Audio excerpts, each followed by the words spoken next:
What is Constitution? The Supreme Court said in Manila Prince Hotel versus GSIS. A constitution is a system of fundamental laws for the governance and administration of a nation. It is supreme, imperious, absolute and unalterable except by the authority from which it emanates. It has been defined as the fundamental and paramount law of the nation. It prescribes the permanent framework of a system of government, assigns to the different departments their respective powers and duties, and establishes certain fixed principles on which government is founded. The fundamental conception, in other words, is that it is a supreme law, to which all other laws must conform, and in accordance with which all private rights must be determined, and all public authority administered. This is another definition in other books. Constitution is defined as that written instrument enacted by direct action of the people, by which the fundamental powers of the government are established, limited and defined, and by which those powers are distributed among the several departments for their safe and useful exercise for the benefit of the body politic. Take note that a constitution does not have to be written. But in the Philippines, our constitution is a written constitution, and the purpose of constitution is to prescribe the permanent framework of a system of government.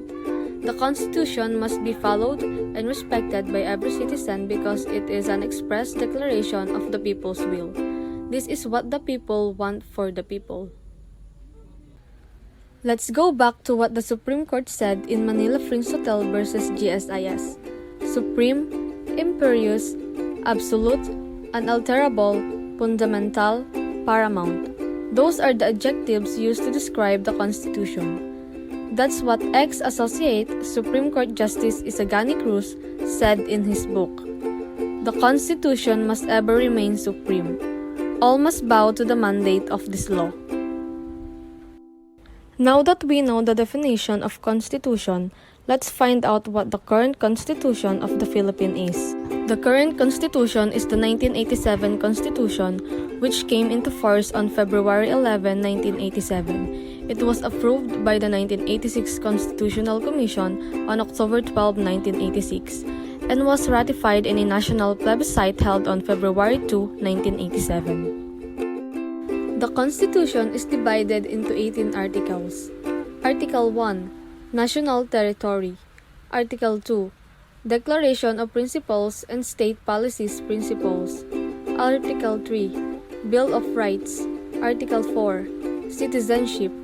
Article 5, Suffrage. Article 6, Legislative Department.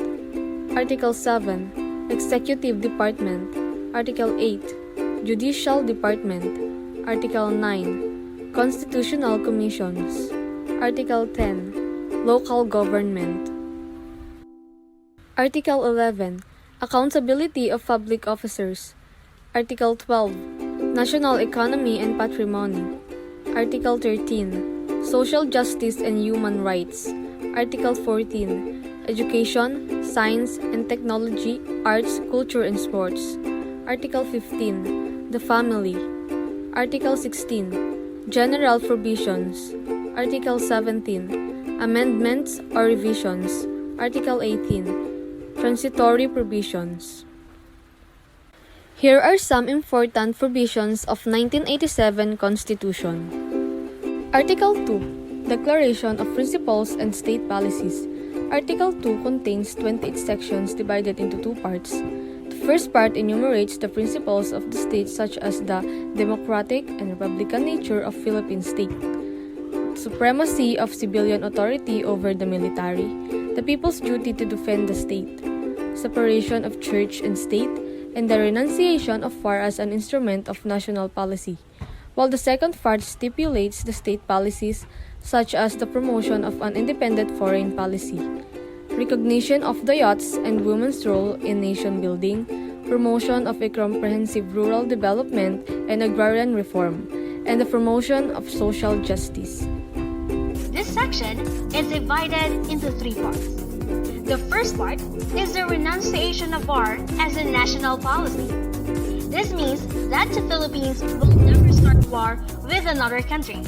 The state can only declare war for self-preservation and territorial integrity.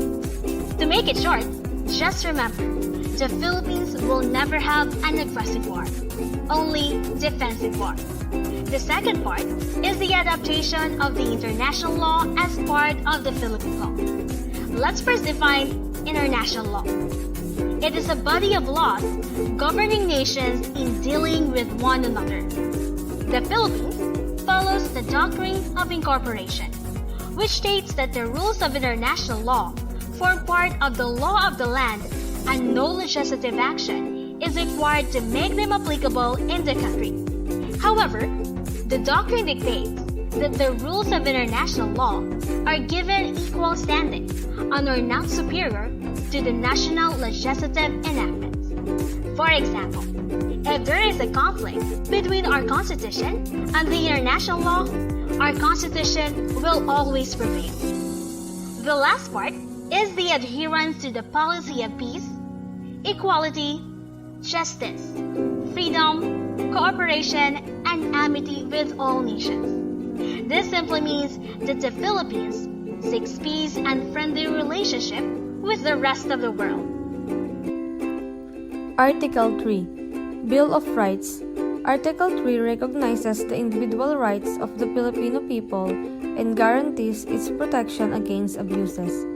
Included in the Bill of Rights are due process of law, equal protection of the laws, protection against unreasonable searches and seizures, right to privacy of communication and correspondence, and the right to free speech, expression, and to peaceably assemble.